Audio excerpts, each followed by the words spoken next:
Hi, I'm Alex Caravello from Landlord's Rent. Welcome back for part 2 of our mini course on how to maximise your rental profits. In the last video we looked at getting your paperwork straight. In today's video we're going to really start to put some meat on the bones of this mini course, so get ready to take lots of notes. Today's video focuses on how to go about advertising and marketing your rental properties for maximum success. There are many different advertising methods that you can employ for your properties, ranging from traditional low-tech solutions to cutting-edge, ultra-modern techniques. Your choice of which techniques to employ will be affected by the type and quality of your rental property, as well as its location. For example, there's little point concentrating your advertising efforts for a 3-bedroom semi in a leafy village to students who attend the university in a nearby city. This might sound like something that's completely obvious, and it is, but many landlords confuse who their target market should be and what type of tenant will pay top dollar for any given property. The two main forms of advertising are free and paid.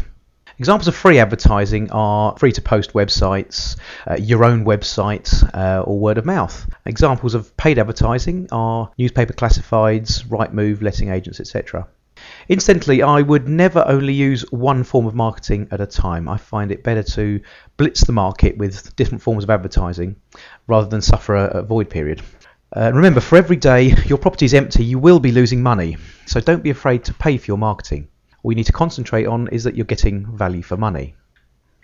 Here are some different ways to find new tenants that we're going to discuss today. Newspaper classified ads, a personal website, free online advertising like Gumtree and Post Your Property, property listing websites like Rightmove, Find a Property, Prime Location, Zoopla, etc. Letting agents, referrals from local businesses or institutions like universities and hospitals, referrals from existing tenants, leaflet drops, and local landlords associations. This list is by no means exhaustive, but it should hopefully give you an idea of how to get started. Right, so let's start looking at each individual category above and discuss their pros and cons. So firstly, newspaper classified ads. I still use classified ads because I think they can be extremely cost effective in the right circumstances. However, their use is in decline. The cost of advertising varies from newspaper to newspaper and from town to town. But the decline in newspaper advertising could actually work in your favour, both in terms of what you pay and how much competition there might be on the same page. Just because the next best thing in advertising has hit the market, it doesn't mean you should ignore the tried and tested solutions. I advise speaking to the new business department to negotiate on price. Let them know that you will regularly be using their service if you find that their response rates are high, but you need a trial period to evaluate how effective their advertising is for you. If they don't want to negotiate, try telling them that there are many advertising alternatives available to landlords nowadays, such as UPAD, and many of those alternatives offer free or low rate trial periods. And remember, if you don't ask for a discount, they won't offer it to you. I find classified ads work best in the following circumstances. Bungalows and other types of property that appeal to older people, advertising for rooms in HMOs, low rent properties where you might want to attract LHA tenants, and in towns with a thriving free newspaper culture, for example, towns with good public transport links, and especially when the papers are distributed at the bus or the train station. You've got to think very carefully about the wording of your classified ad. Accentuate the positives like 3 double bedrooms, or off-street parking for 3 cars, or close to public transport. Use words like home and apartment rather than house and flat. Classified ads are normally priced by size or per word, so use abbreviations when they are well recognised, like GCH for gas central heating, but don't get carried away. Give a landline and mobile number if you can. People like being given a choice. Definitely use an answer machine or voicemail service to avoid missing out on important inquiries, and provide a welcoming voicemail message. If you can show a good quality colour photograph of an enticing aspect of your property, all the better. However, remember that the photo needs to reproduce well at thumbnail size. If you have a website for your property business, and you should, make sure you add the website address at the bottom of the classified ad.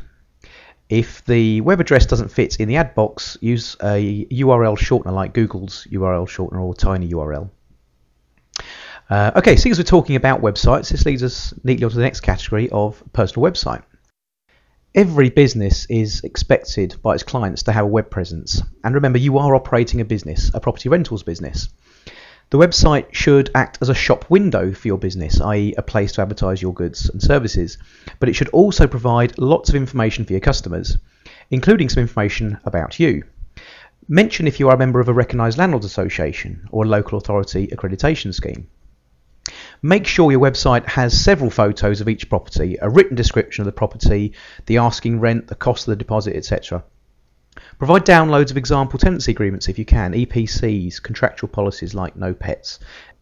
Put contact numbers on the website for emergency call-outs, regular maintenance issues, etc. Consider permanently advertising every property on your website, showing them as let or to let.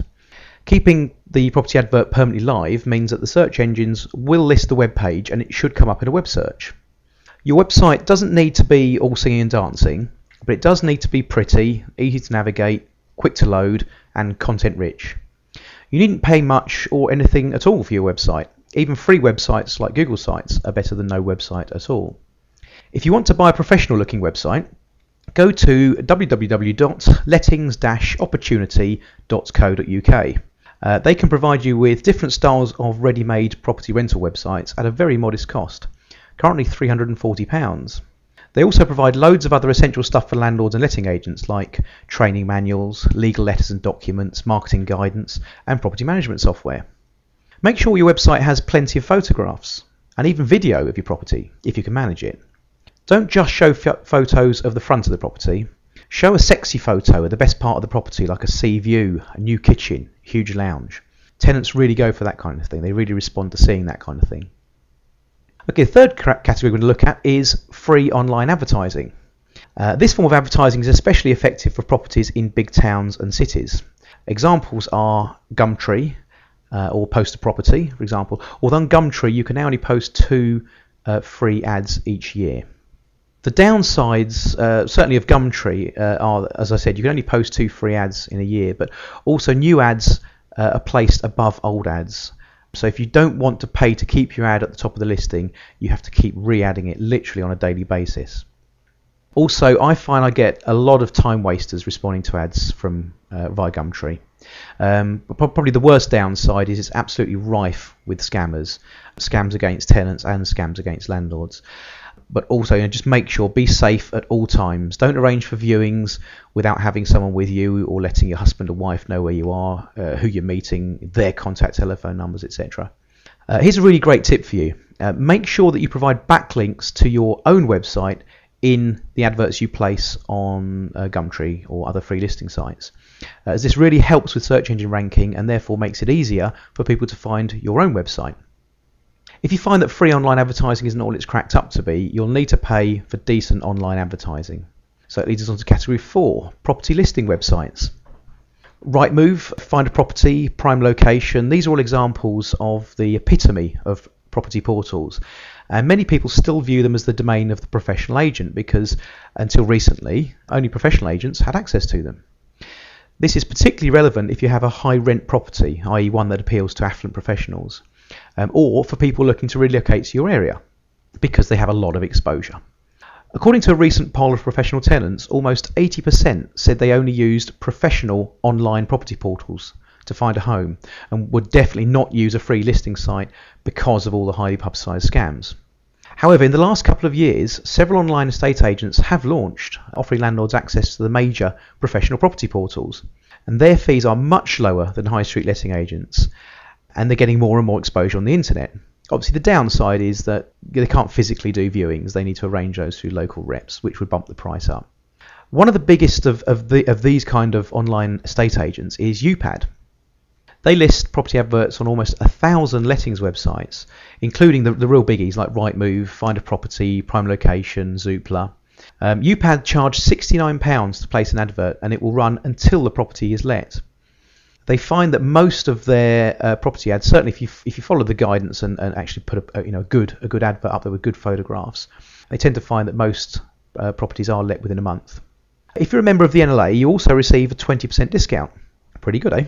Another great thing about UPAD is that their call centre handles telephone inquiries, which frees you up from dealing with any initial telephone inquiries, and it gives your advert a professional image. The added benefit of this is that it totally eliminates the spam phone calls that you would otherwise be certain to receive from businesses hoping to sell you more advertising, basically. Okay, category 5, letting agents. Even if you want to manage your own properties, many high street letting agents offer a tenant find service. Find yourself one or two good agents in your area who offer this service at modest cost, and preferably on a no fine, no fee basis. Although don't be tempted to go for the cheapest offer, or you may just end up with an unsuitable tenant through lack of proper referencing. However, be careful, make sure you check the small prints for the agent's terms of business.